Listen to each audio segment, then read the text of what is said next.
Por que é importante a orientação familiar? Hoje esse é o tema da nossa conversa, do nosso papo cabeça aqui com a Adriana Santiago.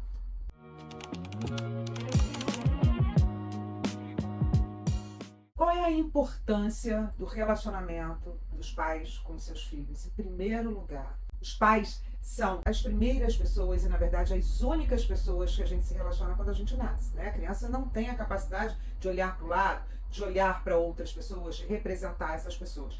Então, além de serem as primeiras pessoas que a gente tem contato, esses pais, eles oferecem para a gente uma identidade genética, né? Então, a gente ganha essa identidade genética tanto do papai quanto da mamãe, e a partir de então, se tiver papai, obviamente, né? Se tiver papai ali presente, o bebê começa a imitar os comportamentos ou a reagir os comportamentos dessa parentalidade, né? Então, cada célula do ser humano, né, do ser ali que nasce, tem mais de 30 mil genes, mas apenas uma fração dessa quantidade imensa de genes é ativada. E essa fração que é ativada, ela se ativa por questões ambientais. Então, eu sempre digo isso, genética não é determinética. Então, você pode vir com um potencial genético, mas dependendo da interação com o meio ambiente, você ativará ou não esse gene, essa partícula aí que existe em todos nós, né? Essas partículas infinitas que existem em todos nós. Então, os genes, eles vão responder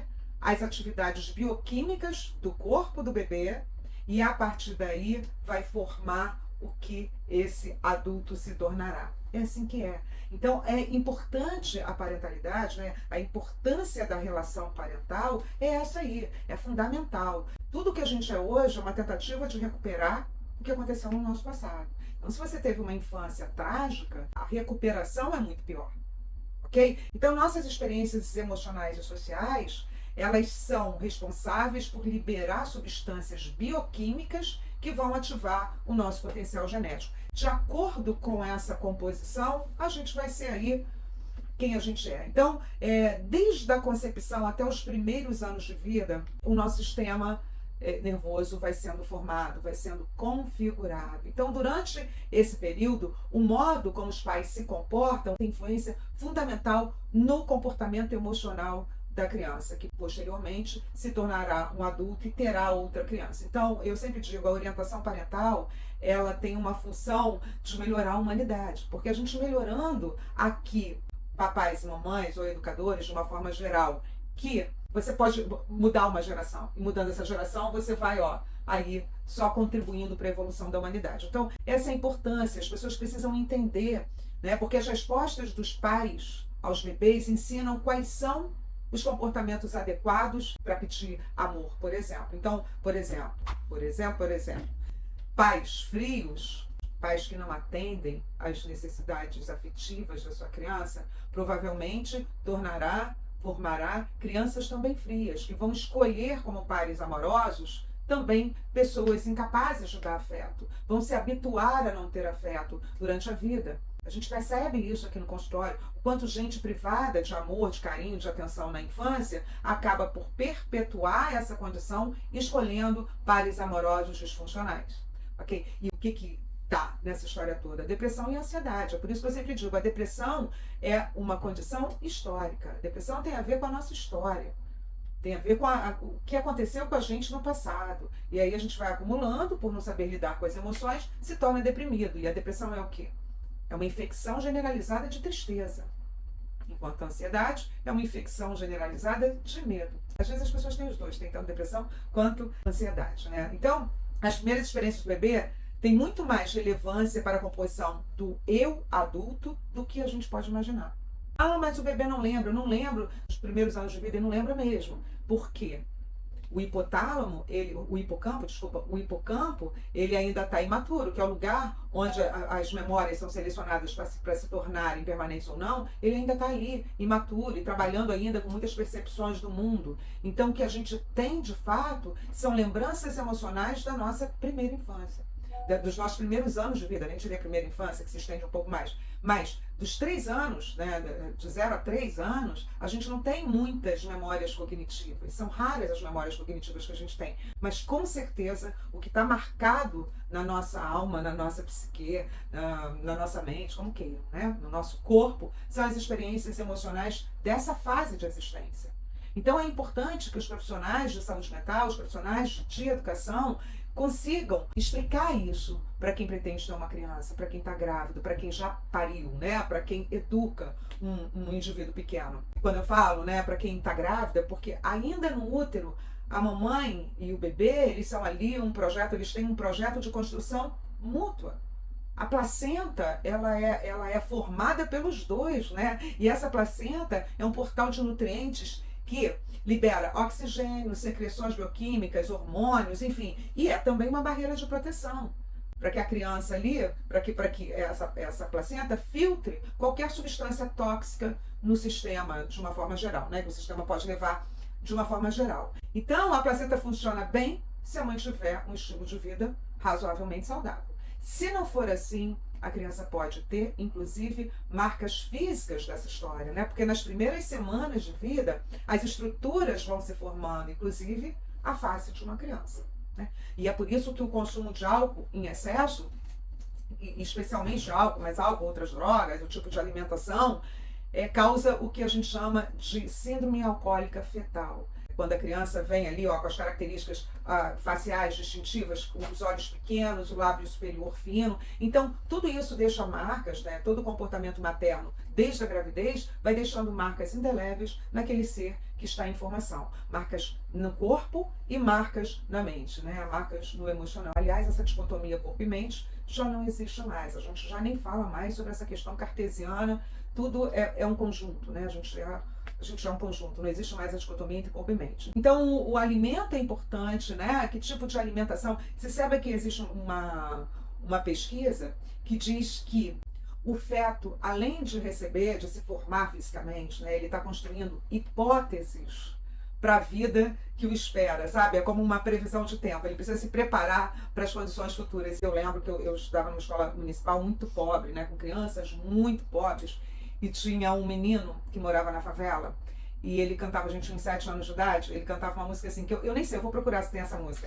E era assim, ó: quando eu tava na barriga da minha mãezinha, sonhava com um berço de ouro, fraldas de florzinha, mas eu não sabia dos problemas que a família tinha, morando apertado no barraco, enfim.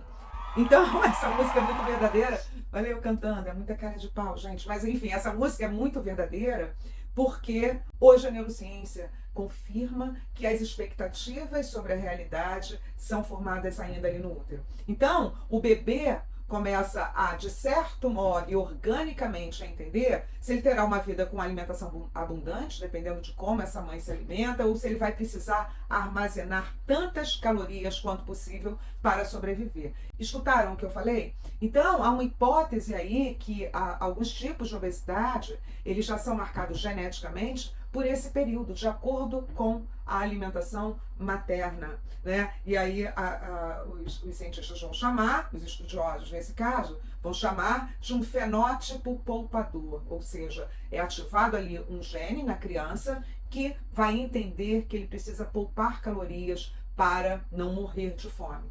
Compreende como eu estou dando aqui provas do quanto você orientar a parentalidade é importante para que a gente faça um mundo melhor. Adriana, você é utópica? Eu sou. E eu acho o seguinte, se a gente vai devagar, né, mesmo aos poucos, de um a um, a gente consegue mudar muita coisa nesse universo, nessa história, né?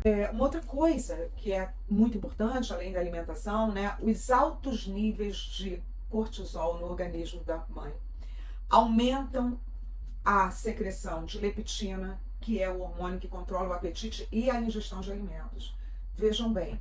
E aí, também isso, né, o estresse, afeta a propensão do feto de armazenar a gordura em volta da barriga, nessa parte entre intestino e parede abdominal.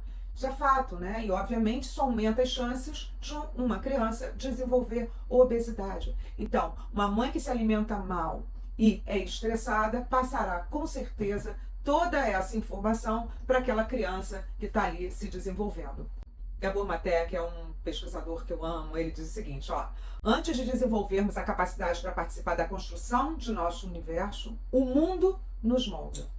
No início, por meio dos corpos, mentes e circunstâncias dos nossos pais, eles próprios, moldados pela condição do mundo à sua volta e pelas histórias das gerações que os precederam. Olha que coisa interessante, né? Eu sempre digo, geralmente é um esburacado esburacando o outro. Qual é a nossa intenção na orientação parental? É parar com esse esburacamento, né? De que forma? Tamponando os buracos que já existem nesses adultos comprometidos? Não. Enfeitando esses buracos de algum modo para que esses adultos não passem adiante esse esburacamento, né? Obviamente, algum esburacamento há de haver, até porque sem buraco a gente não deseja, né? A gente precisa ter a falta para a gente poder querer andar. Né? A gente precisa. O que é a expectativa? A expectativa é o que faz a gente andar, a esperança é o que faz a gente se movimentar. Quando o sujeito perde a esperança, ele se deprime, ele fica desesperançado, ou seja, deprimido. Não vou fazer nada, porque nada do que eu fizer vai ter valor, não vai mudar o estado de coisas. Né? Então, as condições emocionais, econômicas, pessoais, profissionais e sociais são elementos que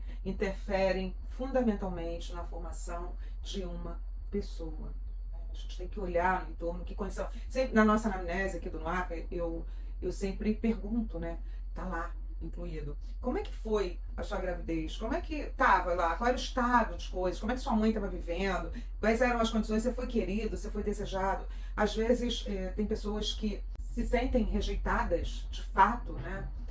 Atualmente, já 40, 50, 60 anos, nenhum amor é suficiente, não conseguem se relacionar direito, porque tem uma história de rejeição ainda no útero.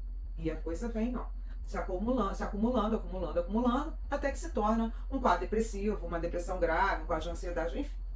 Vocês entenderam que toda doença mental, toda esquisitice, todo transtorno de personalidade é uma condição histórica. E a gente entender essa história do sujeito, a gente trata e a gente previne quando a gente orienta a parentalidade para que ele conduza da melhor maneira possível a criação de uma pessoa, né? De um indivíduo, de uma criança. Os pesquisadores descobriram também que os fetos das mães estressadas e deprimidas, eles reagem de uma forma diferente em comparação aos fetos das mães não deprimidas. Obviamente, descobriu como, né? Ouvindo o batimento cardíaco, vendo lá no exame de ultrassom, enfim. Então, após o nascimento, esses bebês estressados, eles têm um risco consideravelmente alto de desenvolver problemas de aprendizagem, de comportamento, ficam mais vulneráveis à depressão, à ansiedade. Por que isso acontece? Porque os neurotransmissores, como a serotonina, a dopamina, que mais tarde vão desempenhar um papel-chave na regulação do humor, no controle dos impulsos, na atenção, na motivação e na modulação da violência, eles têm uma participação ali fundamental nesse momento da vida, né? Nesse momento intraútero. Então, esses bebês de mães estressadas já nascem com cortisol alto. Ou seja, eles já nascem com uma tendência ao estresse muito maior que outros bebês. E aí, vocês podem pensar assim, mas o bebê nasce agitado? Não, pode nascer calmíssimo. Aí você pergunta para mim, Adriana, então esses bebês de mães estressadas também nascerão muito agitados porque tiveram cortisol, que é o hormônio do estresse, né, alto? Não, às vezes nascem crianças calmíssimas. Por quê? Olha isso. Com pouca reatividade ao ambiente, né? Aquelas crianças mais tranquilonas. Isso quer dizer que está tudo ok? Não, não quer dizer que está tudo ok. Quer dizer que, como ele está tão acostumado aos níveis altos de cortisol, a sua reação ao estresse é menor. Porque ele já está habituado. Agora, qual é o problema disso? O que as pesquisas demonstram, né? Que esses bebês calmos ou essas pessoas calmas que tiveram um alto nível de cortisol, tanto na gravidez quanto sofreram bullying na escola, e não reagiram, né? Tiveram um nível muito alto, foram abusados muitas vezes, eles podem se tornar frios, absolutamente frios ao ambiente, né? As reações, eles são pouco reativos. No entanto, as pesquisas também comprovam que são as pessoas mais deprimidas e mais comprometidas em relação ao álcool e outras drogas. Né? São pessoas que têm alta probabilidade de se tornarem alcoólatras e cometerem, assim, atrocidades na sua própria existência, né? Cometerem atrocidades na sua própria existência. Eu tô dizendo aí que esse alto nível de cortisol, segundo Adrian Heim, que é o fala sobre a neuroanatomia da violência, né? Quando ele vai pesquisar os cérebros e o comportamento dos psicopatas, ele também vai dizer isso, que o sistema límbico ali, a amígdala, ele é pouco desenvolvido. A amígdala dessas pessoas, elas são menores. Elas não são muito ativadas, porque o alto nível de cortisol impediu esse desenvolvimento pleno. E a amígdala, como eu falo aqui sempre, né? Ela é responsável pelas nossas emoções e principalmente pela emoção de medo. É onde moram as nossas emoções, é ali no sistema límbico, onde a amígdala está ancorada, tá bem?